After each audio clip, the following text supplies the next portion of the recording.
هەزاران بەشداربووی ئۆلۆمپیاتی جیهانی کۆڕاڵ پۆل بە پۆل ڕژاونەتە سەر شەقامەکانی باشووری رووسیا و گۆرانی دەڵێن و پۆشاکی کولتوری خۆیان لەبەرکردووە. هەر کەسە و ئاڵای وڵاتەکەی خۆی بەرز کردوێتەوە و بەشداری ئەم فیستیڤاڵە دەکەن، بەشداربووان هاوار دەکەن رووسیا. گروپی فەرهەنگی ئازەربایجان بە پۆشاکی ئاڵوواڵای خۆیانەوە شەقامەکەیان ڕازاندۆتەوە.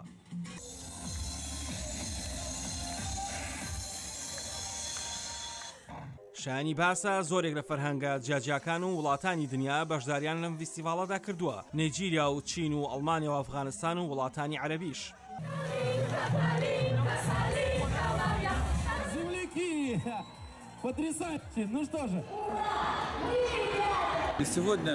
ئێمە بە دوای ئاشتیدا دەگەڕین، ئێمە بۆ جیهانێکی تەواو ئاشتی خوازی دەڕوانین، ئێمە هەمومان پێکەوە ئەم کارە دەکەین لەبەرەوەی هەموو وڵاتان پێکەوە هەم ئاهەنگین.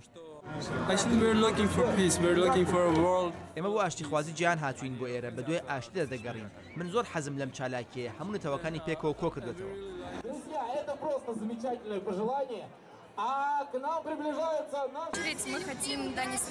ئێمە دەمانەوێت دڵ و دەرونی جوانی رووسیەکان بۆ جیهان بگوازینەوە. ئەمە کاری یەکەممانە و دەمانەوێت توانای دڵگی خۆمان دەربخەین. ئەم هەفتەیە هەزاران بەشداربوو لە شەقامەکانی هاوینە هاواری سوتشی لەسەر دەریای ڕەش ئاهەنگ دەگێڕن لە نۆهەمین یاریەکانی سرودی فەرهەنگی جیهاندا لەگەڵ سەمای دڵخۆشی و گۆرانی وتن. شایانی باس ئەم ئاهەنگە جیهانیە بە ناوی یاریەکانی ئۆلۆمپیەوە بۆ مۆزیکی کۆڕاڵ ناسێنراوە. هاوکات 283 تیمی فەرهەنگی و مۆزیک بەشداریان تیادا کردووە لەگەڵ 12,000 بەشدار بوو لە 36 وڵاتی دنیاوە کە ئەفغانستان و ئێران و ئیسرائیل و ئیسپانیا و سویدیشی تیادایە. ئاسۆ جەبار، دەنگی ئەمریکا.